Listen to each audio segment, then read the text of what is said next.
म नेपाली एफएम निमित दिआई हो। अब सुन्नुहोस् आजको मुख्य समाचार। पहिलो समाचारमा सरकारले शनिबार र आइतबार बिदा दिएपछि सरकारी अस्पताल अस्तव्यस्त भएका छन्। यसले गर्दा बिरामीलाई ठूलो शास्ति भएको छ।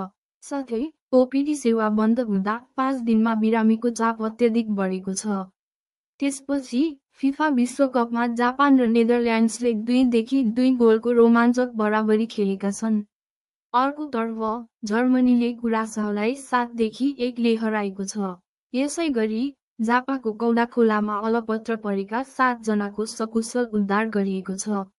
अब असार 1 गतेको राशिफल हेरौँ। मेष राशिलाई बिहान खर्च तर त्यसपछि लाभ हुनेछ।